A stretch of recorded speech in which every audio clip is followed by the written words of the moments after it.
नमस्कार। मैं राजकुमार एक बहुत अच्छी सुंदर और रोचक कहानी आपके सामने प्रस्तुत कर रहा हूँ। यह कहानी जंतु विज्ञान के संदर्भ में एक बहुत ही अद्भुत कहानी।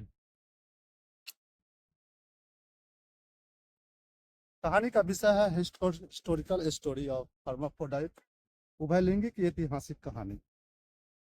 जीव विज्ञान में उभयलिंगी शब्द का बहुत ही महत्वपूर्ण विशेषता। उभयलिंगी मतलब एक ही जीव में नर और मादा जनन अंग का होना। अंग्रेजी में इस शब्द का पहली बार इस्तेमाल 1892 में अमेरिकी न्यूरोलॉजिस्ट चार्ल्स गिलबर्ट चैडॉक ने किया था। 19वीं सदी में इसकी परिभाषा की बात करें तो इसका संबंध जीव विज्ञान, मनोविज्ञान और कामुकता से है। डच वैज्ञानिक गर्ट हेकमा के अनुसार उभयलिंगी शब्द का प्रयोग पहली बार डच में किया गया था, जिसका अर्थ विषम लैंगिक जीव अर्थात एक ही जीव में दोनों लिंग का होना।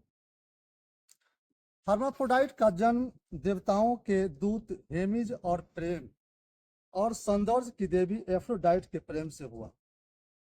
वह एक लड़के के रूप में पैदा हुआ था और उसका नाम उसके माता पिता के मिलन से जुड़ा हुआ। जब हर्माफ्रोडाइट किशोरावस्था में पहुंच गया तो वह कैरी की झील में स्नान करने जाता था। वह झील नाइड सलमासिस का निवास स्थान था।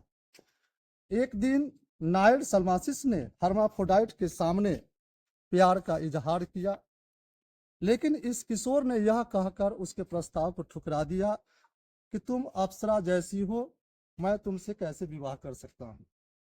इसके बाद प्यार पाने के लिए सब कुछ जो एक अप्सरा के पास होती है उसे छोड़ने के लिए भी तैयार हो गई, परंतु किशोर ने अप्सरा के प्रस्ताव को अस्वीकार कर दिया। एक दिन सालमासिस ने हर्माफ्रोडाइट को झरने में नहाने के दौरान पानी के तल पर खींच लिया और देवताओं से विनती की कि वे उन्हें अलग न करें। उसकी इच्छा पूरी हुई। वे एक शरीर में एक साथ विलीन हो गए, पुरुष और महिला दोनों।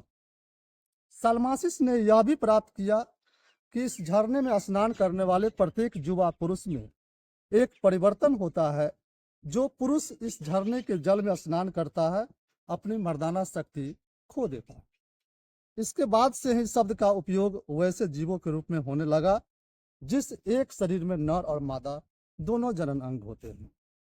यह कहानी एक मिथ्या या परिकल्पना है, परंतु परिकल्पना जब तथ्यों पर आधारित हो और उसकी पुष्टि हो जाए तो यह सिद्धांत बन जाती है। अर्थात प्राचीन काल की परिकल्पना ही आधुनिक काल में विज्ञान के सिद्धांत के रूप में आया। इसलिए इस कहानी को सुनाना मैं उचित समझा। इसके साथ ही यह कहानी समाप्त होती है। धन्यवाद।